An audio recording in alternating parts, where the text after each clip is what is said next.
আসসালামু আলাইকুম। সবাই কেমন আছেন? আশা রাখছি অনেক ভালো আছেন। আজকে দেখাবো আচারি বেগুন রেসিপি।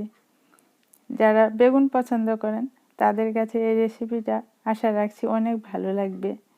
অনেকটাই আচারের মতো ঘ্রাণ পাওয়া যায়, খেতেও দারুণ, আর বানায় নেওয়া যায় খুব সহজে। আসুন দেখে নিই তার জন্য পুরো রেসিপি। প্রথমেই একটা বেগুন ভালোভাবে পানি দিয়ে ধুয়ে নিয়েছি।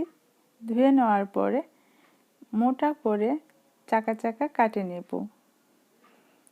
আর বেগুনটা কাটার পরে ধোয়ার প্রয়োজন নেই, কারণ বেগুন কাটার পরে ধুয়ে যদি চপ করেন তাহলে মধ্যের অংশটা খুলে আসতে চাই, যেটা আমি ভিডিওতে একটা করে দেখাবো। এরপরে দিয়ে দিচ্ছি শুকনা মরিচের গুঁড়া। এখানে আমি কাশ্মীরি মরিচের গুঁড়াটা ব্যবহার করছি। আপনাদের হাতের কাছে যে মরিচের গুঁড়াটা থাকে সেটাই দিবেন। দিচ্ছি হলুদের গুঁড়া। এরপরে দিচ্ছি রান্নার তেল। তেলটা এমনভাবে দিতে হবে যেন বেগুনগুলো একটু মাখা মাখা হয়। দিয়ে দিব এরপরে স্বাদ মতো লবণ। লবণটা বেশি দেবেন না, কারণ বেগুনে বেশি লবণ হলে খাওয়া যায় না, টেস্ট নষ্ট হয়ে যায়। এখন লবণটা দেওয়ার পরে সবগুলো ভালোভাবে বেগুনের গায়ে এভাবে হাত দিয়ে মাখে নিচ্ছি। মাখে সাথে সাথেই এটা ভেজে নেব। এর জন্য ফ্রাই প্যানে দিয়ে দিলাম সরিষার তেল। এরপরে দিয়ে দিব বেগুনের কাটে রাখা চপের মতো করে রাখা অংশগুলো। পরবর্তীতে তেল লাগলে আমি আরও তেল ব্যবহার করব। আপনারা এটা সরিষার তেল কিংবা সয়াবিন তেল, যে কোনো তেল দিয়েই রান্না করতে পারবেন। আমি একবারে বেশি তেল দিইনি, পরবর্তীতে লাগলে আরও একটুখানি দিয়ে নিব। আমি এই রান্নাটা কিছু সরিষার তেল দিছি আর কিছু পরিমাণে দিছি সয়াবিন তেল। এক পাশে ভালোভাবে লাল লাল করে ভাজা হয়ে গেছে। এখন অপর দিকেও একইভাবে লাল করে ভেজে নেব। আর আপনাদেরকে ভিডিওর শুরুতে বলছিলাম যে একটা আমি ধুয়ে তারপরে করব, এই অংশটা আপনাদেরকে দেখাই দিচ্ছি, যেটাতে কম হলুদ দেওয়া আছে। এটা খেয়াল করবেন। এটা ভাজার পরও দেখবেন মধ্যের অংশগুলো ছাড়ে ছাড়ে দিতে চাইবে। আমার ভাজা হয়ে গেছে, তুলে নিচ্ছি। চুলার জাল অর্ধেকেরও কম করে তারপরে বেগুনগুলো অল্প সময় ধরে ভাজে নিতে হবে, তাহলে ভিতর থেকে বেগুনগুলো ভালোভাবে সিদ্ধ হয়ে যাবে। সবগুলোই উঠানোর শেষে দেখবেন উপরের অংশটা এই যে এরকম ছাড়া ছাড়া হয়ে যাচ্ছে। এরপরে দিয়ে দিব 5 ফোড়ন মশলা। মশলাটা হালকা আঁচে একটু ভাজে নিতে হবে। এরপরে দিচ্ছি কুচানো রসুন। আপনারা এখানে রসুনটা থেতো করেও দিতে পারেন। আর কিছু পরিমাণে শুকনো মরিচ কুচি করে কাটে দেওয়া। হালকা একটু ভাজে নেওয়ার পরে দিচ্ছি পেঁয়াজ বাটা। পেঁয়াজ বাটাটা নিজেদের পছন্দ অনুযায়ী দিয়ে নেবেন।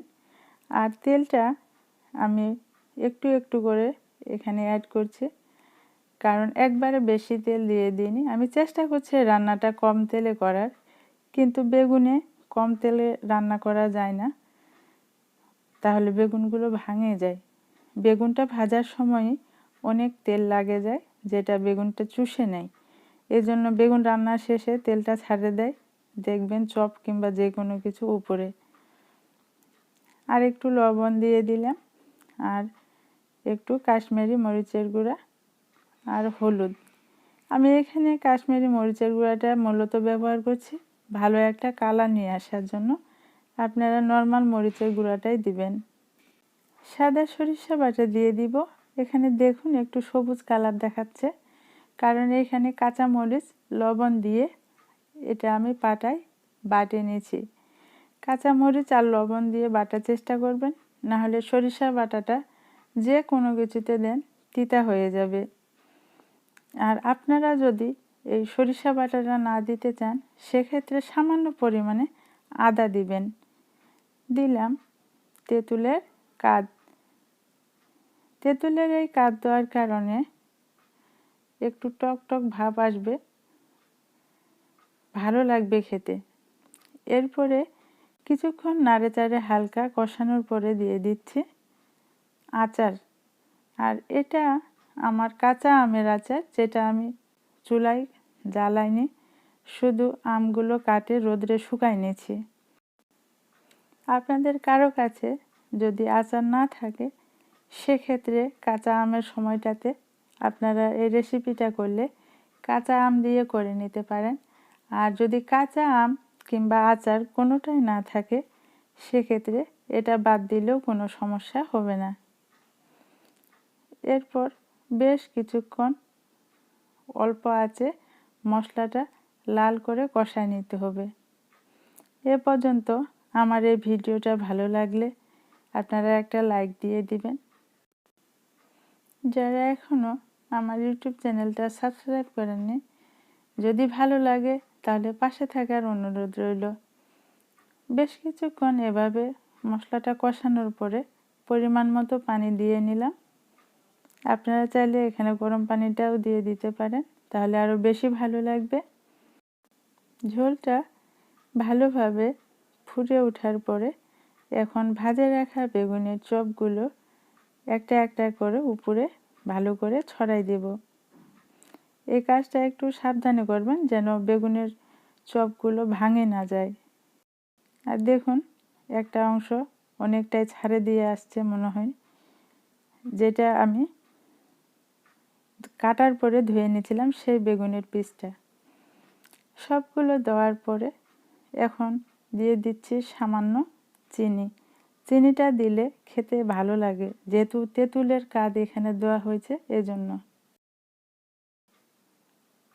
এরপরে দিয়ে দিব ভাজা একটু মশলার গুঁড়া।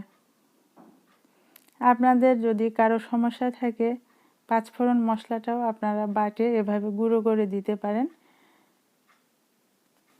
একটু ঝোল থাকা অবস্থায় চুলাটা অফ করে দিতে হবে, কারণ ঠান্ডা হওয়ার পরে ঝোলটা বেগুনটা আরও অনেকটা টানে নেবে। এখন একটা হাফ প্লেটে করে আমি তুলে দেখাচ্ছি। সবাই অনেক অনেক ভালো থাকবেন, নিজ পরিবারের প্রতি খেয়াল রাখবেন। আল্লাহ হাফেজ।